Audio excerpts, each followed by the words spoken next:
Welcome back to Embodied Astrology. This is a weekly series where I share practical tips and intuitive messages about this week's astrology, as well as ways that you can work with it to embody your most authentic self and live your best life.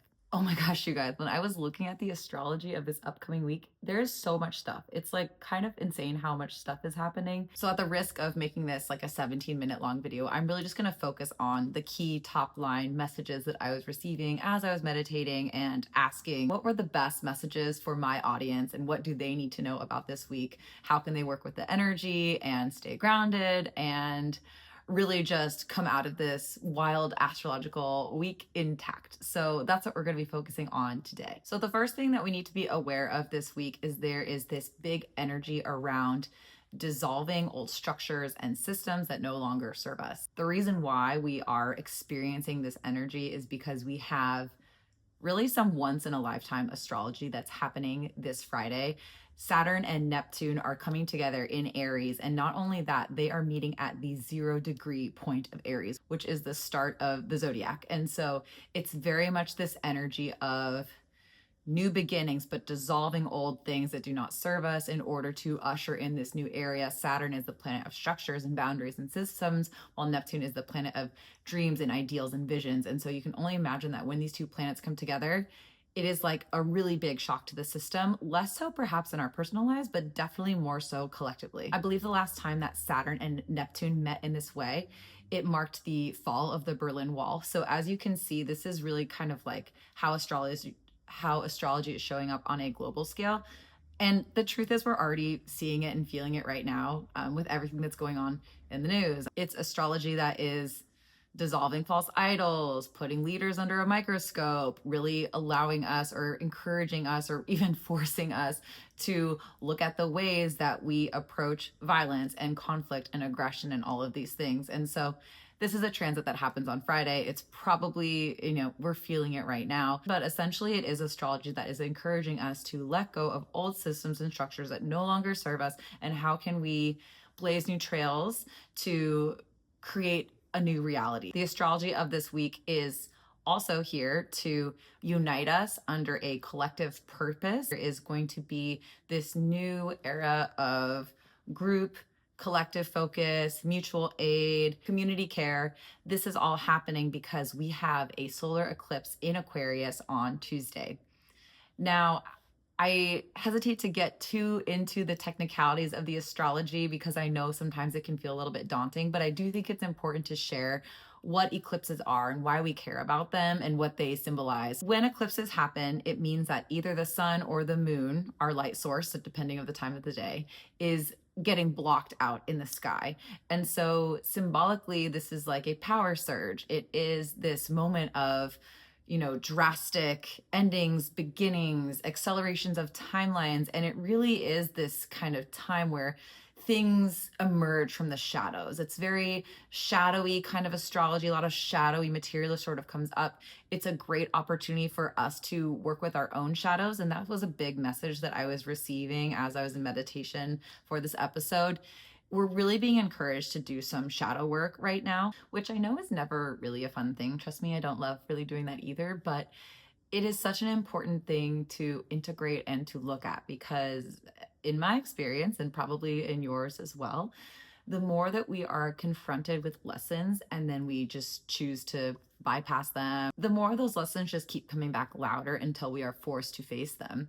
And so the astrology of this week is really reminding us the importance of a monitoring and integrating of our shadow selves. What are those parts of you that maybe are not your favorite? The things that you carry some shame around or regret around, the things that are in the basement that you're a little bit afraid to open the door and poke around in. Because this is the first eclipse that's happening in Aquarius for this eclipse cycle, this is in a sense a beginning of a new chapter.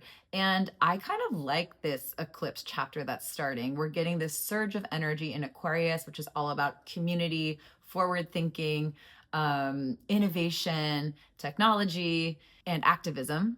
And then there is going to be kind of a healing, a shedding, letting go in the opposite sign of Leo, which the shadow sides of Leo are all about ego and needing to be the center of attention and not being so community focused, community minded. So I think we can already sense that we've been living in this energy, but this eclipse that's on Tuesday is starting off this brand new chapter of really accelerating this timeline of us growing in this more community forward thinking energy. And we're starting to see the downfall of shitty leaders, essentially. So when I think you are looking at this eclipse energy, I would say to number one, to just resource yourself, to not overdo it, to try to have as much free time as you can to relax and reflect, because again, eclipses are this time of like spotty energy. And so doing all that you can to just clear your calendar, make some space for yourself to recharge and recover is always a good thing. I think all of the astrology that we've discussed really is also this kind of like purification, rebalancing sort of energy. And so anything that you can do at home that allows you to bring in this new energy and purify and rebalance, whether that is saging your space or using Palo Santo or like literally cleaning your space wall to wall, I think is a great way to kind of like embrace this energy of getting rid of the old and welcoming in the new energy that's trying to ignite us into this new era. And my last practice for you is I do think that some sort of journaling practice specifically around your shadow or shadow work would be really helpful. One way that you might implement this is with morning pages. And actually, this is something that I'm going to assign to you over the next 2 weeks. So come back next week and talk about your morning pages with me. But the beauty to the morning pages is, and if you haven't read The Artist's Way or done The Artist's Way, highly recommend.